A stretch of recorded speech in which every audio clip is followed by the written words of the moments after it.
नमस्कार प्रेक्षकांनो. ठरलं तर मागच्या आजच्या भागात आपण पाहणार आहोत सायली आणि अर्जुन प्रियाच्या चौकशीसाठी शाळेत जाण्याचा निर्णय घेतात. पण मग त्यांना असा संशय असतो की आपण बाहेर पडलो म्हणजे प्रिया आपल्या मागावर येईलच. तेव्हा तिला घरात कसं काय अडकून ठेवायचं. तेव्हा सायली सांगते, बाकीचे जसं नाटक करताय तिच्याशी चांगलं वागण्याचं तसं आपण पण करूया. अर्जुन म्हणतो, हे तर मला अजिबात जमणार नाही, काही सांगू नको. तेव्हा सायली म्हणते, अहो मी जास्त चांगलं वागण्याचं नाही सांगते, नाहीतर मग तिला डाऊट येईल परत. पण थोडं बरं तर वागू शकतो ना. तर दुसऱ्या दिवशी सगळे नाश्त्यासाठी जमलेले असतात आणि सायली अस्मिताला सांगते, थालीपीठ आज खास तुमच्यासाठी केले बरं का अस्मिताई.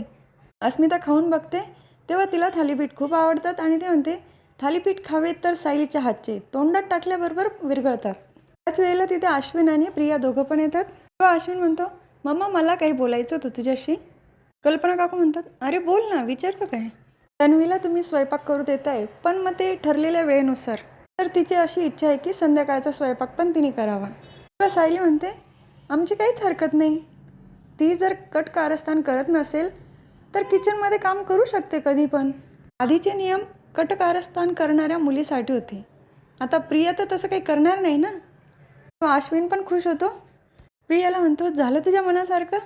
तेव्हा प्रिया पण म्हणते, थँक्यू अश्विन. तर अर्जुन म्हणतो, अश्विन तू डॉक्टर आहेस ना, मग बायकोची वकिलकी कधीपासून करायला लागला. तेव्हा सायली म्हणते, अहो जाऊ द्या ना आता, कशाला वाद घालताय. आणि प्रियाला सांगते, तू संध्याकाळचा स्वयंपाक काय तर आत्ताचा पण स्वयंपाक करू शकते, कारण मी बाहेर चालली आहे ना. तर प्रिया म्हणते, नाही माझा आत्ताचा मेनू ठरलेला नाही ना, मी संध्याकाळचा करेल. तर सायली म्हणते, मी विमलताईंना सांगते काय करायचं ते, तू त्यांची मदत घे. सायली विमलकडे जाते आणि आता काही स्वयंपाकाचा मेनू नाही सांगते बरं का प्रेक्षकांनो, कारण पुढचा जो प्लॅन आहे ना तो सांगते विमलला दे. त्यानंतर अर्जुन सायली दोघे बाहेर पडतात. तर प्रिया म्हणते, मी आली हां खोलीत जाऊन. तर कल्पना काकू म्हणतात, अगं तन्वी तू विमलला मदत करते ना. ते विमल प्रियाला सांगते, तन्वी दे तुम्ही ना कुकर लावून ठेवता का, आणि थोडं कणिक पण भिजवा आणि पोळ्या लाटून ठेवा, भाजू नका बरं का, तोपर्यंत मी कपडे वाळत घालून आले. तर अर्जुन सायली गाडीत बसलेले असतात तेव्हा त्यांनी बोलणं होतं की सदा आणि मैनाने त्या बाईकडून प्रिया लहान असताना पैसे घेतले होते आणि तेव्हा त्यांनी टेलरिंगचं दुकान चालू केलं होतं. म्हणजे तेव्हापासून ते तिथेच असतील आणि तिथल्याच आसपासच्या शाळेमध्ये त्यांनी त्या मुलींना दाखल केलं असेल. तेव्हा आपण तिथे चौकशी करून बघूया. तर दुसरीकडे सुमन काकू विचार करत राहतात नागराज काकांचा.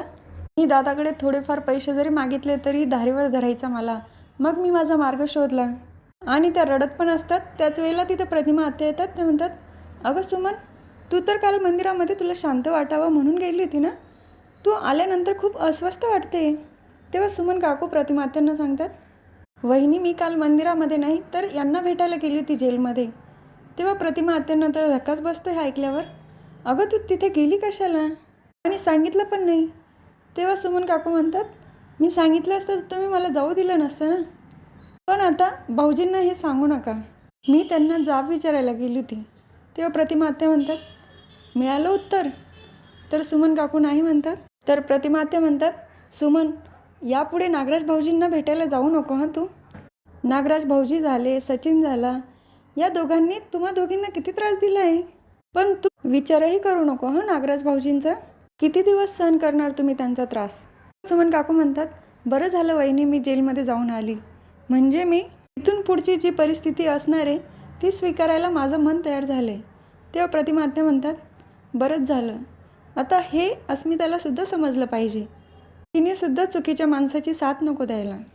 तर अर्जुन सायली शाळेमध्ये येऊन पोचलेले असतात आणि रजिस्टर आणलेलं असतं.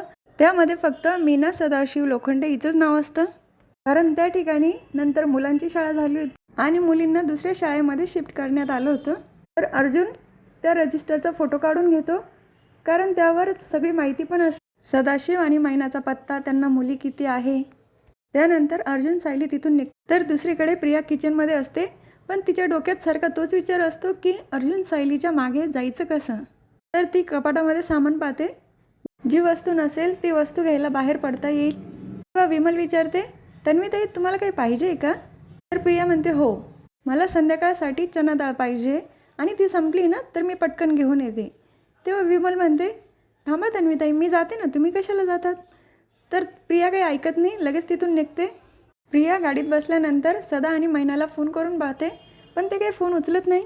हो, आता पैसे मिळाले ना, गरज संपली, आता कशाला फोन उचलतील ते. पण असं तर नाही ना, अर्जुन आणि सायली तिच्या घरी जाऊन बसलेले असतील आणि म्हणून ते फोन नसेल उचलत. मला काहीतरी करायला हवं. प्रियाला खूप टेन्शन आलेलं असतं, काय करायचं काय सुचत नाही तिला. तर दुसरीकडे नागराज काका जेलमध्ये असतात. माझी बायको आहे ना, खूप भोळी आहे, साधी आहे आणि तिचं याच गोष्टीचा मला फायदा घेता येईल. थोडं इमोशनल ब्लॅकमेल केलं की ती माझ्या बाजूने उभी राहील.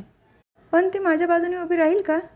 नाही, कारण तिच्याबरोबर ती सायली आहे ना, आणि थोडी बदललेली पण दिसली. सायली तिच्याबरोबर नसेल तर काहीतरी होऊ शकतं. तर दुसरीकडे प्रियाला समोरच सायली आणि अर्जुन दोघेही दिसतात आणि ती म्हणते, आता मला यांचा पाठलाग करता येईल. म्हणजे हे अजून इथेच आहे, सदा आणि मैनाच्या घरी गेले नाही. सायली अर्जुन निघतात तर सायलीला विमलचा फोन येतो आणि प्रियाची पण गाडी त्यांच्या मागे असते. सायली मागे बघते तर प्रिया खरंच तिच्या मागावर असते. ती अर्जुनला पण सांगते की प्रिया आपल्या मागे येते. अर्जुन म्हणतो, बायको तुला मागे पण डोळे का? तुला कसं काय दिसली ती? तेव्हा सायली सांगते, मी घरी असतानाच विमलताईंना सांगून ठेवलं होतं की प्रियाला इथेच अडकून ठेवा आणि तरी पण ती घरात नाही थांबली तर मला फोन करा. तुम्हाला मी सांगितलं होतं ना प्रेक्षकांनो, सायली काही विमलला मेनू सांगायला गेली नाही आहे, तर तिचा पुढचा प्लॅन होता तर तो हाच प्लॅन होता.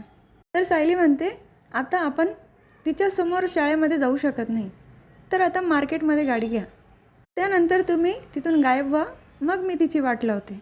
अर्जुन म्हणतो, नेमकं तू काय करणार आहे बायको? तर सायली म्हणते, काय करणार हे तर नाही माहिती, पण तिची वाट लागणार नक्की. तर अर्जुन गाडी मार्केटमध्ये आणून उभी करतो आणि त्याच्या मागे प्रियाची पण गाडी उभी असते. दोघंही खाली उतरतात, मार्केटमध्ये बरेच फिरतात. त्यांचा पाठलाग करत प्रिया पण त्यांच्या मागे फिरत असते. अचानक दोघंही गायब होतात आणि प्रिया इकडे तिकडे शोधते. त्याच वेळेला समोर सायली येते आणि तिला हात लावते, प्रिया तू इथे? प्रिया तर खूप घाबरते सायलीला समोर पाहून. अगं सायली तू इकडे आली आहे? सायली म्हणते, अगं तू तर विमलताईंची मदत करणार होती ना, मग मार्केटमध्ये काय करते? तेव्हा प्रिया सांगते, अगं संध्याकाळसाठी मला जो मेनू करायचा आहे ना, त्याच्यासाठी चणा डाळ लागणार होती म्हणून मी घ्यायला आली. तर सायली म्हणते, बरं झाली आली बघ, मला पण बरंच सामान घ्यायचं आहे आणि पिशव्या उचलायला कोणतरी लागेल ना. तर समोरच किराणा दुकान असतं, तिथे घेऊन जाते प्रियाला. सगळं सामान प्रियाच्या हातून गोळा करून घेते आणि 2 मोठ्या पिशव्या भरतात सामानाच्या. त्या सामानाचं पेमेंट पण प्रियालाच द्यायला लावते. ती कॅमेरा काम करत नाही असं कारण सांगून. तेव्हा प्रिया म्हणते, पैसे मी पेमेंट करू? तर सायली म्हणते, अगं तू पेमेंट दिलं काय आणि मी दिलं काय? सामान तर आपलंच आहे ना, दे चल. आणि मी ही छोटी पिशवी घेणार आहे, दोन्ही पिशव्या तू आण हां. सायली तिथून निघून जाते. तर कसं तरी त्या 2 पिशव्या उचलते प्रिया. बिचारीला चालवलेसुद्धा जात नाही हां प्रेक्षकांना त्या पिशव्या उचलून. ती सायलीला सारखं सांगत असते, अगं सायली एक तरी पिशवी घे ना, माझे हात दुखायला लागले. सायली काय ऐकत नाही. सायली अजून काही फळं घेते, काही भाज्या घेते, परत एक पिशवी तिच्याकडे देते. इथे प्रियाची खूप फजिती झाली हां प्रेक्षकांना. आपल्यालासुद्धा बघून खूप मज्जा येते, कारण अशा खोट्या माणसांबरोबर असंच झालं पाहिजे ना. सायलीने चांगली अद्दल घडवली पाठलाग करण्याची. तर अर्जुन दुसऱ्या शाळेत आलेला असतो आणि तिथे सगळे रेकॉर्ड चेक करत असतो. तिथे 2 पिऊन पण असतात. त्यांना म्हणतो, मला आहे ना फक्त सावित्री विद्यालयातनं ज्या मुली इथे आल्या आहे ना, त्यांचा रेकॉर्ड पाहिजे. काही मिळालं आहे का? तर तिथे मीना, रीना आणि टीनाचा रेकॉर्ड मिळतो. तेव्हा अर्जुन म्हणतो, अजून 2 बहिणी होत्या ना, सोनाली आणि बबली. तेव्हा तो पिऊन सांगतो, त्यावेळेला फक्त 3री ते 7वीच्या मुलीच या विद्यालयात आल्या होत्या. त्या 2 मुली मोठ्या किंवा लहान असतील ना, तर त्यांचा रेकॉर्ड इथे भेटणार नाही. बालवाडी ते 2रीच्या मुली आणि 8वी ते 10वीच्या मुली जानकीबाई पाटील विद्यालयात पाठवण्यात आल्या. तिथे त्या 2 मुलींचा रेकॉर्ड मिळेल तुम्हाला.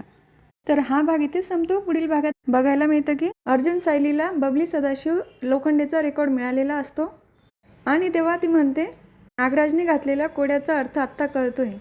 आपलं प्रिय घर पोखरणारी व्यक्ती प्रियाच आहे. तेव्हा अर्जुन म्हणतो, आता प्रियाने या नाटकाची सुरुवात केली ना, तर शेवट आता आपण करायचा. आजसाठी एवढंच. उद्या पुन्हा भेटू, ठरलं तर मगच्या पुढच्या भागात. तोपर्यंत धन्यवाद.